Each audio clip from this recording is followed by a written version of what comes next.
The Pumpkin Plan, a simple strategy to grow a remarkable business in any field, by Mike Michalowicz. Picture this in your mind for a moment.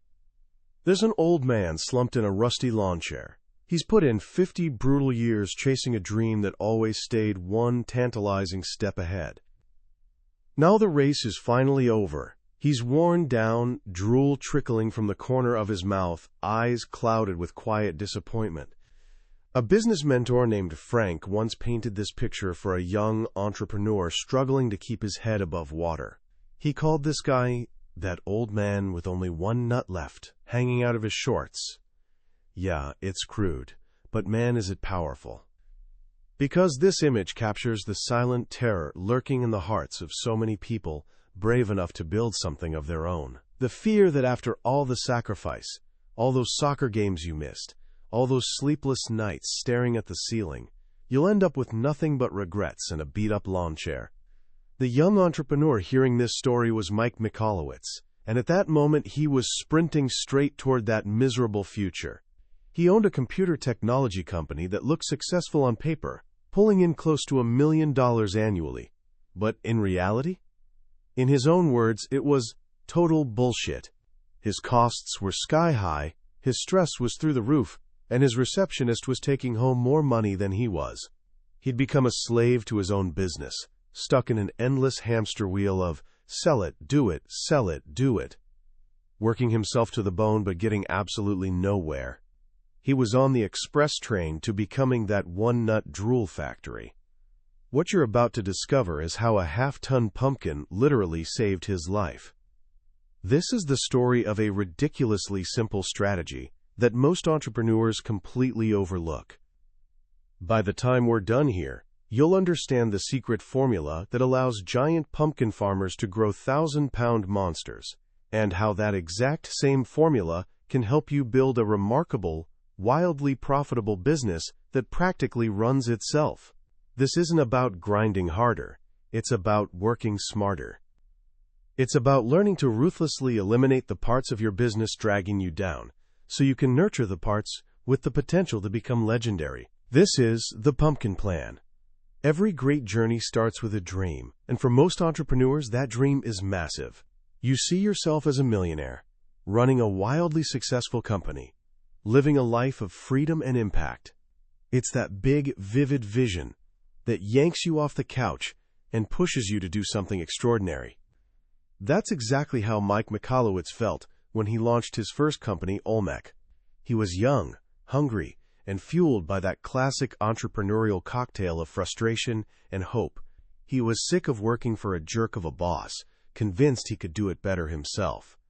So after a few too many drinks with a childhood friend, they pulled the trigger. They quit their jobs and started their own computer services business. Almost immediately, harsh reality came crashing in. They had 0 clients. And even worse, 0 clue how to get them. The Technicolor dream got replaced real quick by soul-crushing fear, the kind that whispers, "What if I fail?" in your ear all day long. So Mike did what most new entrepreneurs do. He started running like crazy. He literally knocked on doors. He chased any and every client, big, small, near, far. He said yes to everything, no matter how ridiculous. Drive 6 hours to install a computer mouse? No problem. Give you a 50% discount and let you pay me in 4 months? Absolutely. Service your ancient computer system written in a language I've never seen? Sure, why not? He ran around like a Tasmanian devil on espresso. If he was awake, he was working. He had 0 pride. He slept in clients' offices to save money. He moved his family into a tiny apartment in a retirement building where the average age was somewhere between 80 and basically dead. And weirdly enough, it sort of worked. The company started making money. Decent money, then better money. But no matter how much revenue poured in, there was never anything left over. He was still grinding from 5 in the morning to 9 at night, 8 days a week. The punishing schedule never let up. After 4 years, he was a burned-out, unhealthy wreck, with strange red splotches covering his face from the stress. To everyone on the outside, he looked like a success story. The Small Business Administration even named him New Jersey's Young Entrepreneur of the Year. A big bank offered him a $250,000 loan, but inside, he was broke, exhausted, and completely chained to his business. This is the entrepreneurial trap. It's that place where you work harder and harder, but somehow never move forward. You're always just one big client away from making it. But that magical client never shows up, or if they do, they just drag along bigger problems. You're a hamster on a wheel, running your heart out while staying in the exact same spot.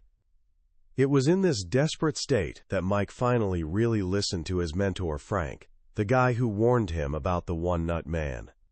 Frank gave him advice that sounded completely insane. He said, "You're going to have to cut your client list." Cut the client list? The very list he'd bled and sacrificed to build? It made zero sense. If anything, he needed more clients, right? Frank told him to list all his clients by revenue, then separate the top-paying ones into two groups, the great ones and everyone else. Keep the great top-paying clients, Frank said, and cut the rest. Every single one. This idea was terrifying. It felt like business suicide. Getting rid of clients felt like throwing money in the trash, killing potential referrals, destroying his security blanket. But the alternative, ending up like the one-nut guy, was even more terrifying. So Mike tried, kind of. He fired a few of the worst clients, the real nightmares. But he couldn't fully commit. He was still trapped in survival mode, constantly putting out fires, dealing with demanding customers, and juggling payments just to make payroll. Frank's strategy made sense in theory, but he couldn't see how to apply it when he was drowning in daily chaos. And then one day in October, a half-ton pumpkin changed everything. He was flipping through the local newspaper and stumbled on an article about a farmer who'd grown a gigantic, prize-winning pumpkin. This wasn't just any farmer. This was a geek farmer, a man obsessed with growing monster pumpkins. He'd dedicated his entire life to it, and in the picture he was grinning like he'd won the lottery, sitting next to the biggest pumpkin Mike had ever seen. How in the world did he pull that off? The article laid out a simple, 7-step process. Step 1. Plant promising seeds. You can't grow a car-sized pumpkin from a regular seed. You need special seeds from previous champions. Step 2. Water like crazy. Give them everything they need to get started strong. Step 3. As they grow, remove all the diseased or damaged pumpkins. The weak ones have to go early. Step 4. Weed like your life depends on it. Anything that isn't a pumpkin plant is stealing nutrients and sunlight. You have to be ruthless. Step 5. When the pumpkins get bigger, identify the strongest, fastest growing ones. Then you do something that sounds crazy. You kill off all the other, less promising pumpkins. You leave only one pumpkin on each vine. Step 6. Focus all your attention on that one giant pumpkin. Nurture it around the clock. Guard it like your most prized possession. Step 7. Watch it grow. In the final days, it grows so fast you can actually see it happening. As Mike read this, it was like getting struck by lightning. This wasn't just about growing pumpkins. This was the secret formula for massive entrepreneurial success. This was the missing link, the path from where he was stuck to where he desperately wanted to be. He immediately translated the steps into business terms. Step 1. Identify your biggest natural strengths. That's your prize-winning seed. Step 2. Sell like crazy. That's the watering. Get as many clients as you can in the beginning. Step 3. As your business grows, fire your small-time nightmare clients. These are the diseased pumpkins. Step 4. Weed out distractions. These are the shiny new opportunities that pull you away from your core focus. Step 5. Identify your top clients, the strongest pumpkins, and then fire the rest of your less promising clients. Step 6. Focus all your attention on your top clients. Nurture them, protect them. Find out what they want more than anything, and deliver it. Step 7. Watch your company grow to giant size. This simple metaphor made everything crystal clear. The fear-driven strategy of saying yes to everyone was actually stunting his company's growth. He was spread way too thin, wasting energy on clients who drove him crazy and would never make him rich. By serving them, he was stealing precious time and energy from the clients who actually could make him rich. He wasn't weeding, he was barely watering his best clients. He was just constantly throwing more seeds on the ground, crowding everything out and creating chaos. Success, he realized, isn't a numbers game. It's a quality game. If he wanted his business to tower over the competition, he had to become a freaky, obsessed pumpkin farmer. He had to find the courage to cut away the weak to make room for the strong. This time, he committed fully. He and his partner followed the pumpkin plan for real. And almost immediately, everything became easier. Their top clients felt like rock stars. Their employees were happier. Their bottom line started climbing. And for the first time in years, Mike actually felt like a real entrepreneur. The core idea of the pumpkin plan is this: ordinary pumpkins are always forgotten. Only the giant pumpkin draws a crowd and becomes legendary. The same is true for your business. The average ones are left to rot in the field. It's the most unique, the absolute best, who win big. And to become the best, you don't need to do more, you need to do different. You have to think like a champion pumpkin farmer. So how do you find your own giant seed? This is the foundation of the entire plan. A prize-winning pumpkin starts with a prize-winning seed. And in business, that seed is your sweet spot. Mike visualizes this with a simple diagram of 3 overlapping circles. Where they all intersect in the middle, that's your Atlantic giant seed, the core of your remarkable business. The first circle is your top clients. These aren't just the people who pay you the most. They're the people you genuinely love working with. They respect you, they communicate clearly, and they have reasonable expectations. If you were stranded on a desert island and could only bring one client with you, who would it be? That's your top client. These are the people who just get you. The second circle is your unique offering. This is what makes your business different from everyone else. It's not just what you sell, it's how you sell it. It's the combination of your unique talents, your experience, and your core approach to business. A key part of this is what Mike calls your area of innovation, or AOI. You can't be the best at everything. You have to choose one arena to dominate: quality, price, or convenience. Think about Mercedes. They don't compete on price. They compete on quality.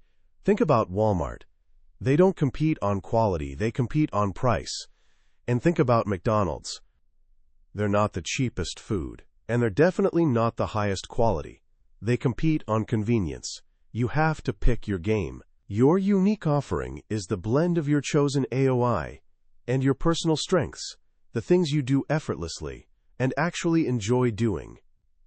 The third circle is systematization. This is your ability to create repeatable processes for everything you do.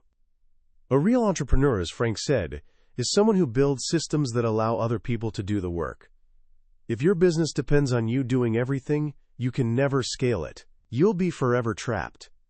Systematization is what allows you to take a 4-week vacation and know that your business will not only survive, but actually thrive without you. Your giant seed, your sweet spot, is where these 3 circles overlap. It's the unique service you provide to your best clients through a repeatable system. Any other combination leads to problems. If you have top clients and a unique offering but you can't systematize it, you're trapped trading hours for dollars. You'll make decent money, but you'll never have any time. This was Eric, the race car driver, always glued to his phone, a slave to his own expertise. If you have a unique offering that's easy to systematize but nobody actually wants it, meaning you have no top clients, well, you're just screwed. You've built a beautiful solution to a problem that doesn't exist. And if you're working with your top clients and have great systems but your offering isn't unique, the competition will crush you on price every single time. There's nothing stopping them from copying you. The goal is to find that powerful intersection and then build your entire business around it. This means you have to be brutally honest with yourself about who your best clients truly are. This isn't a popularity contest. It's a strategic analysis. Mike created a tool for this called the assessment chart. You start by listing all your clients in order of revenue, highest to lowest.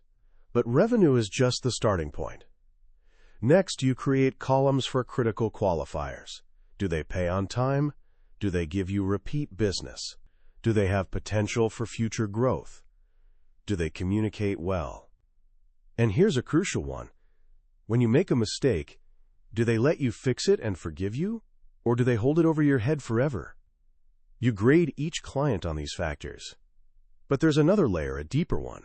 You have to evaluate them against what Mike calls your immutable laws. These aren't just nice company values. These are the unbreakable rules that define who you are. They're the essence of your character. For Mike, one of his immutable laws is no jerks allowed. Life's too short to work with rude, arrogant people. Another is blood money, meaning he treats every penny with respect and doesn't spend unnecessarily. Your best clients, your true top clients, are the ones who share your immutable laws. You just click, everything flows easily. When you work with people who are out of alignment with your immutable laws, it creates friction, stress, and hidden costs. They drain your energy and your bank account.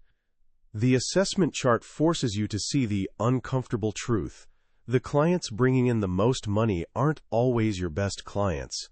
The ones who are difficult, who don't respect you, who don't share your core principles, they're the diseased pumpkins. They're sucking the life out of your business, and they absolutely have to go. And this brings us to the hardest but most liberating part of the plan, the kill. Pumpkin farmers know that to grow a giant you have to be merciless. You can't feel sorry for the little pumpkins. You can't think, maybe it'll grow big someday. You can't keep them around just because they make the patch look fuller. You have to kill them. Fast. In business, this means firing your bad clients. And not just the ones who make you cringe. It also means firing the ones who just aren't a good fit. You might be tempted to skip this step, to think, I'll just focus on nurturing my good clients, and the bad ones will eventually drift away. But it doesn't work that way. As long as those rotting pumpkins are connected to your vine, they're stealing time, money, and energy that should be flowing to your champions. You have to kill first, then nurture. Consider the story of John Shaw, a solar panel installer in a small Colorado town. His market was completely saturated, with 5 pages of competitors in the phone book. He was working himself to death, leaving home before sunrise and getting back long after dark, becoming a stranger to his own family. He was a full-service solar contractor, installing both solar electric panels and solar hot water heaters. But he realized something crucial. Installing solar hot water was complicated and time-consuming. It ate up 50% of his time but only brought in 10% of his revenue. Solar electric, on the other hand, was simple and highly profitable. He was terrified to stop offering solar hot water. He thought he'd lose business to competitors who claimed to do everything. But armed with the pumpkin plan philosophy, he found the courage. He decided to say no to almost all solar hot water jobs. He killed off that entire part of his business. And something funny happened. He didn't just free up his time. His solar electric work tripled. When prospects called asking for solar hot water and he told them no, about half would ask, well, what can I buy from you? Saying no actually made him more desirable. In just 1 year, a year in which he took an extra 3 months off work, Shaw Solar doubled its revenue from $800,000 to $1.6 million. He worked less, spent way more time with his family, and made twice as much money. That's the power of killing what's holding you back. So how do you fire a client without burning bridges? Mike offers a few strategies. You can eliminate the service they use, like John did. You can raise your prices. Sometimes a difficult client will surprisingly step up and start treating you with more respect because your perceived value just went up. Or you can simply prioritize your star clients, pushing the problem ones to the back of the line until they get the hint and leave on their own. But firing clients is only half the equation when it comes to stopping the bleeding. You also have to cut the expenses tied to them. Mike calls this the tourniquet technique. Cash is the lifeblood of your business, and bad clients are like open wounds, bleeding you dry. When you fire them, You must also eliminate all the costs you racked up just to keep them happy. That fancy showroom you rented to impress that one difficult client? Get rid of it. That extra staff member you hired just to handle their constant demands? You have to let them go. This is brutal, but absolutely necessary. You have to love your business more than you love the people and things you've accumulated around your worst clients. The story of Athelia Woolley and her dress company, shabbyapple.com, is a brilliant example. The fashion industry has a standard playbook: hire a publicist, get a showroom, and spend a fortune on advertising. Athelia had no money for any of that. Instead, she identified her top clients, women in their 30s with small children who read blogs. So she focused all her marketing efforts there, sending free dresses to bloggers. It cost her almost nothing and was wildly effective. By focusing obsessively on her top clients, she was able to eliminate the $250,000 a year in expenses that her competitors considered mandatory. She didn't follow the standard curve. She created her own. Once you've cleared the patch of weeds and diseased pumpkins, it's time to nurture your giants. This is the fun part. This is where you go from surviving to thriving. It starts with something called the wish list. This is where you interview your top clients. But you don't ask them, "How can I serve you better?" That question rarely gets an honest or useful answer. Instead, you ask them about their world. What's the biggest frustration in your industry? What do you wish vendors in my industry would do differently? What would you change that would let you finish work an hour earlier every day? You're not looking for feedback on your performance. You're digging for their problems, their aspirations, their secret wishes. Because behind every complaint is a golden opportunity to innovate. John Shaw, the solar guy, did exactly this. He listened to his prospects and heard their biggest frustration. They couldn't afford the upfront cost of installation, even with government rebates. So he came up with a solution. He started offering temporary loans to cover the rebate amount. He filled out all the paperwork for them and had the rebate check sent directly to him. It was zero risk for him, and it solved his client's single biggest problem. He became the only solar installer in his area doing this. He didn't just get more clients. He cornered an entire market segment his competitors couldn't touch. Once you have their wish list, you can start playing favorites. This goes against everything your mother taught you, but in business, it's mandatory for success. You can't treat every client like they're number one. If you favor everyone, you favor no one. Mike tells the story of his friend Tommy Munich, who built and sold a company for $30 million. Out of 200 clients, he identified his top 9. He posted their names all over the office. His staff was instructed to drop everything when one of the top 9 called. He modified products and changed packaging based on their needs. The other 191 clients still got good service, but the top 9 got all the love. The business thrived. When he sold the company, the new owners came in with a smarter rule: treat everyone as if they are the best client. They took down the top 9 list. And in less than 2 years, the company went out of business. The old saying, "The customer is always right," is wrong. The truth is, the right customer is always right. And you should do everything in your power to serve them exceptionally well. A powerful way to do this is with a technique called under-promise and over-deliver, or UPOD. When a client asks for a timeline, figure out how long it will actually take. Then add a 10% buffer. If you can get it done in 5 days, tell them it'll take 6. Then deliver it in 4. The psychology is simple but profound. You've turned a standard transaction into a delightful surprise. You've wowed them. The key is doing this consistently, but not predictably. Over-deliver about 90% of the time. The other 10%, deliver exactly on time. This prevents your over-delivery from becoming the new baseline expectation. As you nurture your top clients, you'll find your business starts growing faster than you can handle alone. This is where most entrepreneurs get stuck again. They can't let go. They think no one can do the work as well as they can. And this is where you have to make the leap from being a doer to being a builder. You have to systematize. Mike calls this the airline safety card method. Think about that laminated card in the seat pocket in front of you on an airplane. It has to be understood by everyone. Kids, adults, people who don't speak the language, people who can't read. And in an emergency, they have to be able to execute the instructions perfectly. It's a masterpiece of simple, effective system design. Your business systems need to be that simple and clear. You have to break down every critical task you perform into easy-to-follow steps that anyone on your team can execute. This is tedious, painstaking work. It might take you 10 hours to build a system for a task that takes you 10 minutes to do yourself. But once that system is built, you never have to do that task again. You've invested 10 hours to save hundreds of hours in the future. You've essentially cloned yourself. But what about unpredictable situations? You can't create a system for absolutely everything. This is where you empower your team with a thinking system. Mike developed the 3 questions that every employee should ask before making a decision. Question 1. Does this decision better serve our top clients?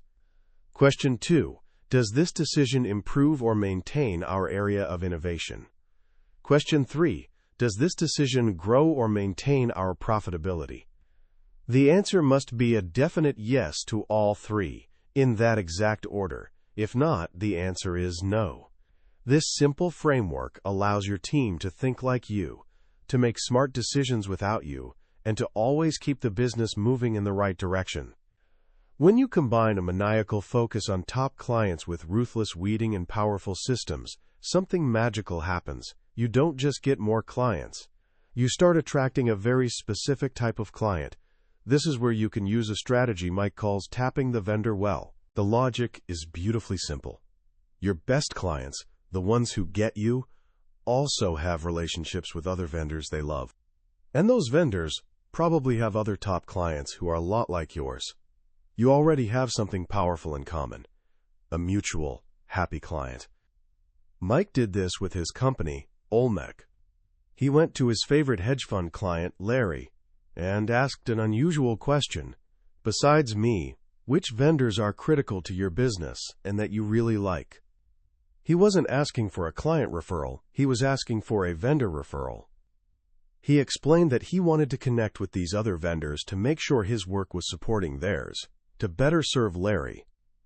Larry loved the idea and gave him a list. Mike then called those vendors, asked them for advice on how to better serve their mutual client, and built genuine relationships.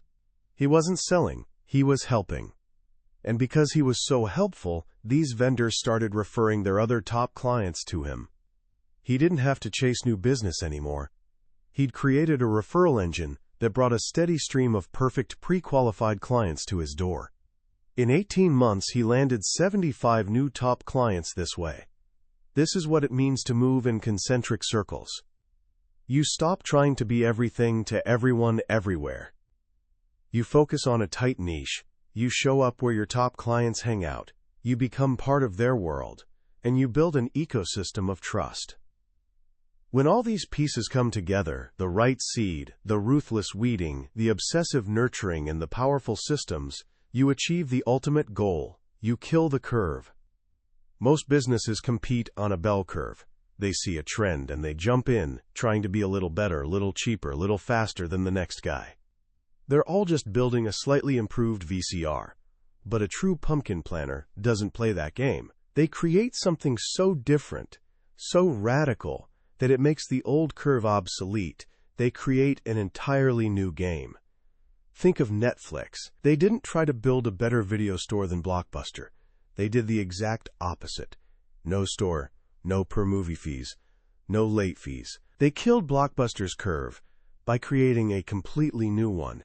You do this by identifying the biggest frustrations in your industry, the things your top clients complain about on their wish lists, and then doing a complete 180. You do the exact opposite of what everyone else is doing. Or you put an est on what you do. You become the fastest, the cheapest, the slowest, the simplest, the most luxurious. You become an extreme. There's no competing with the est. you're in a league of your own. This is the journey of the pumpkin plan. It's a progression, a season of growth, and like any season, it eventually comes to an end. Pumpkins don't last forever. Even the giants eventually rot. And that's why the final lesson is to always be thinking about the next season. Once your business is big, strong, and running on autopilot, you have to extract a seed from that giant pumpkin and get ready to plant a new one. This might mean evolving your business into a new niche, starting a new curve, or even selling your company and starting fresh. Success breeds success. Once you know the formula, once you've experienced what it feels like to grow a giant, you can do it again and again. From a burned-out, stressed-out guy with red splotches on his face to a successful multi-millionaire entrepreneur who sold 2 companies and now helps others do the same, Mike Michalowicz's story is living proof that this simple, nature-inspired strategy actually works. Now it's your turn. As we wrap up our journey through the pumpkin plan, what strikes me most is its profound and counterintuitive simplicity. We live in a world that screams, more, faster, harder. We're taught that success is about addition, more clients, more products, more hours. But the core lesson here is that extraordinary growth often comes from subtraction. It's about having the courage to prune, to cut away, to say no, not just to the bad, but to the good enough, in order to create space for the truly great. It's a philosophy of less, but better. It's about laser focus. This isn't just a business strategy, it's a life strategy. We all have diseased pumpkins in our lives, commitments, habits, even relationships that drain our energy and hold us back from what we're truly capable of. The pumpkin plan gives us permission to identify them and the courage to remove them. The second powerful idea is the shift from being the hero to being the guide. So many entrepreneurs are trapped by their own competence. They're the star player, the one who has to make every shot. But you can't build a legendary team that way. The real work, the work of a true leader, is creating the systems, the airline safety card, that allow others to perform brilliantly without you. It's about moving from doing the work to designing the work. That's the path to real freedom. So how can you start applying this today in a small way? First, I want you to perform the one nut guy test. Just ask yourself honestly, am I on the path to becoming that person Frank described? Is your work draining the life out of you? Is your dream turning into a nightmare? Just acknowledging the truth of your situation is the first, most powerful step toward changing it. Second, try a very simple version of the assessment chart. Tonight, before you go to bed, grab a piece of paper. On one side, write the name of the one client or customer who, when they call, makes your day better, the one you genuinely enjoy helping. On the other side, write the name of the one who makes your stomach turn, the one you dread hearing from. Just look at those 2 names. Don't do anything else yet. Simply acknowledging the difference in the energy they bring to your life is the beginning of wisdom. And finally, tomorrow I want you to ask for advice. Call that favorite client, the one whose name made you smile, but don't ask for a referral. Don't try to sell them anything. Just ask them one simple question. Putting my company aside for a moment, what's the single most frustrating thing about my industry as a whole? And then just listen. Don't defend, don't explain, just listen carefully. You'll be amazed at the treasure you uncover. Growing a remarkable business and a remarkable life isn't about some complex, secret knowledge. As Mike Michalowicz discovered, the blueprint is right there in nature. It's about planting the right seeds, having the discipline to weed out what doesn't belong, and pouring all your love and energy into what has the potential to become truly magnificent. It's not about working harder, it's about growing smarter. That was a summary of The Pumpkin Plan by Mike Michalowicz. We've covered the core strategies today, but I'll be honest with you, a summary can only take you so far. The real magic happens when you hold the book in your hands. It's in those quiet moments, when a particular story or a simple phrase connects with you in a way you didn't expect. This podcast is here to help you decide if this book is worth your time. If anything we've talked about has sparked something in you, I encourage you to grab a copy. Reading it isn't just about learning business tactics. It's an experience that can genuinely change the way you see your work and your life. The link to the book is in the description. Also, if you found this journey valuable, please take a moment to like this episode and subscribe to the channel. It lets me know that this work is making a difference, and it ensures you won't miss our next exploration into another life-changing book from the billionaire's bookshelf.